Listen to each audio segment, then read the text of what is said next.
सबकी ताकत को देखते हुए मैं इस चुनाव में आई हूँ। मुझे उम्मीद है सीवान के जन जन तक मेरी आवाज जाएगी। और देखिए, हम लोग आजाद भारत के नागरिक हैं। यहाँ पे सब लोग अपना निर्णय ले सकते हैं। तबके के लोगों को आगे बढ़ाने के लिए मैं आई हूँ। आप सबको इसलिए मैंने निमंत्रण किया है, बुलाया है कि मेरे जो दिल में बात है आपकी जन जन तक पहुंचाऊं। आज मेरे सर पे ना मेरे फादर का हाथ है, ना मेरे शौहर का है, ना मेरे ससुर का है। कोई बड़े गार्जियन मेरे सर पे नहीं है, लेकिन फिर भी आप सबके सहयोग से, आप सबका साथ, सबकी ताकत को देखते हुए मैं इस चुनाव में आई हूँ। मुझे उम्मीद है सीवान के जन जन तक मेरी आवाज जाएगी और हर कोई मुझे समझेगा और दिल से एक्सेप्ट करते हुए मेरा अपना जो चुनाव चिन्ह है टेम्पू 13 नंबर नामांकन, जो उसके जो ईवीएम के में नंबर आते हैं वो 13 नंबर है।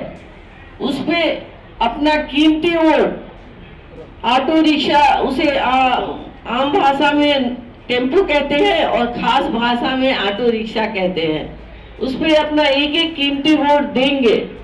सभी हमारे बुजुर्गों से मेरी आशीर्वाद मिली है।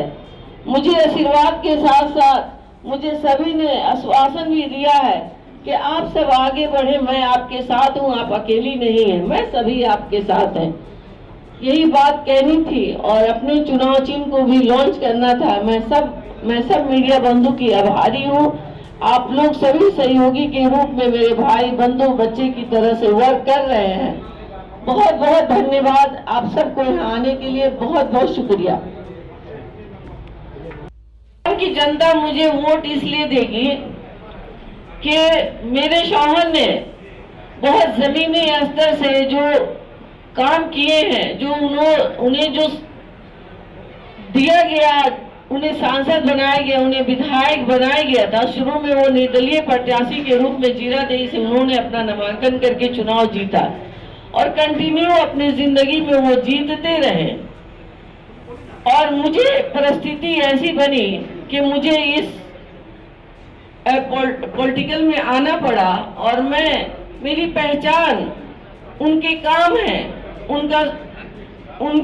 मैं धर्म पत्नी हूँ, मैं उनकी वाइफ हूँ। इस नाते लोग मुझे जानते और पहचानते हैं।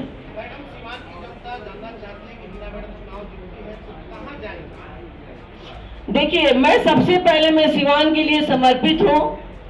मैंने कहा है अंतिम सांस तक मैं सीवान की सेवा करती रहूंगी।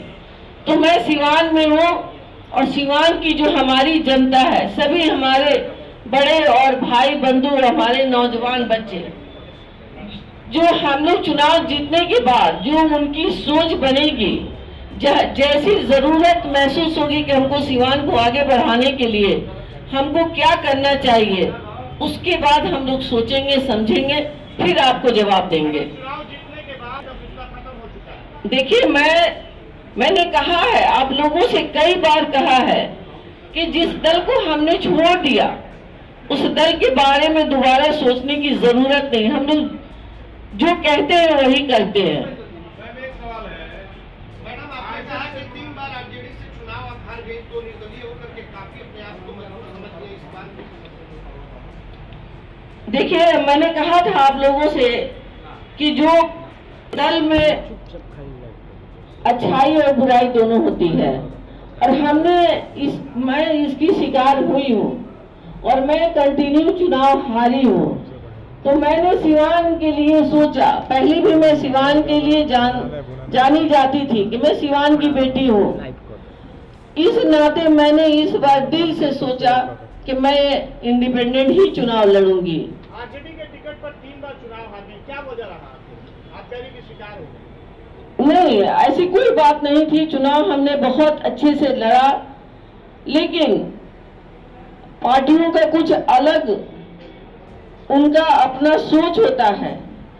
जिसकी वजह से हम लोग चुनाव हारते गए। भाजपा का एक बार कहना है, भाजपा का एक बार कहना है, बार आपको वोट करने जा रहा है। संजय मुंशी है कि आप एनडीए का समर्थन करेंगी, क्या कहेंगी? वजह से चुनाव हारी, हम लोगों ने पूरी तरह से मेहनत। हो सकता था कि हमारे नसीब में पार्टी से चुनाव जीतना नहीं लिखा था और हम सिवान की सेवा नहीं दे पाए।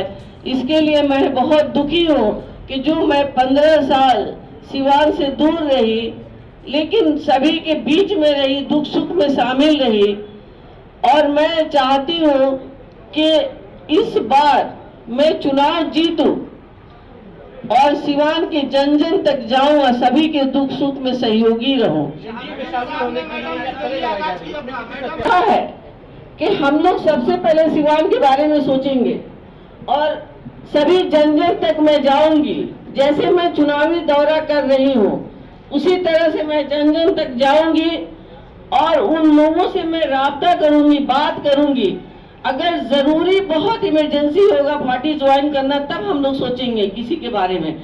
आज मैं सिर्फ सिवान की बात करूंगी, सिवान के लिए समर्पित भावना से मैं यहाँ बैठी हूँ। आपने कहा था उसके बाद से कई सारे लोग भगवा रंग में आपके साथ नजर आ रहे हैं, लेकिन आपके विरोधी ये कह रहे हैं कि ये जो भगवा दिख रहा है ये नकली भगवा है, असली भगवा। देखिए, कलर मैंने कहा था कि सिवान जिला हमारा परिवार है, सिवान जिला के सारे रंग हमारे हैं।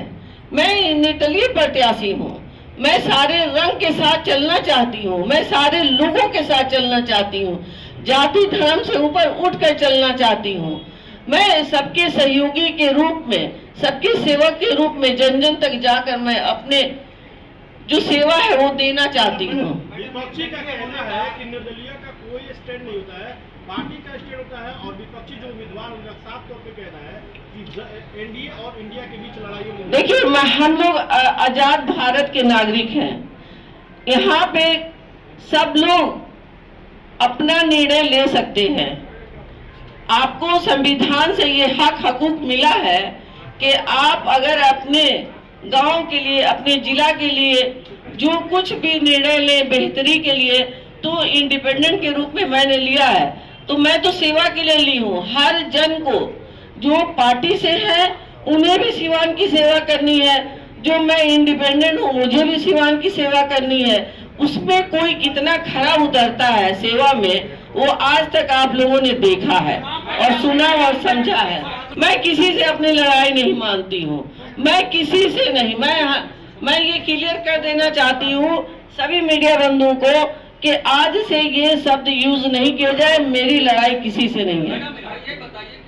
देखिए, अगर विकास पुरुष सभी लोग कहते थे, मैं इस बात को मानती हूँ, तो विकास पुरुष का उन्हें सिंबल किसने दिया? हमारे माननीय 2005 में श्री अटल बिहारी वाजपेयी साहब ने कहा था। उन्होंने, उनके पास सर्वे आया था पूरे हमारे देश के, तो उसमें उन्होंने देखा 1 नंबर पे वो खुद थे, 2 नंबर पे आपके पूर्व सांसद डॉक्टर मोहम्मद शहाबुद्दीन मेरे शौहर थे। मैडम, निर्दलीय साहब निर्दलीय विधायक बने थे, तो क्या फिर से ये इतिहास दोहराया जा रहा है? हिना साहब निर्दलीय सांसद बनकर के इतिहास कायम करेंगे? इंशाअल्लाह मेरे तरफ से कोशिश होगी कि मैं सभी अपने सिवान जिला के एक एक अपने भाई, अपने चाचा भैया के अगर उम्मीद पे मैं खरी उतरूंगी तो मैं ये कंटिन्यू रहूंगी। योगी जी, मोदी जी उतरने जा रहे हैं, क्या होगी मैडम? सब लोग मुझे दिल से एक्सेप्ट कर चुके हैं, कोई भी आए जाए उससे सभी ने कहा है कोई फर्क नहीं पड़ता, आप आगे बढ़िए, हम लोग सब साथ हैं।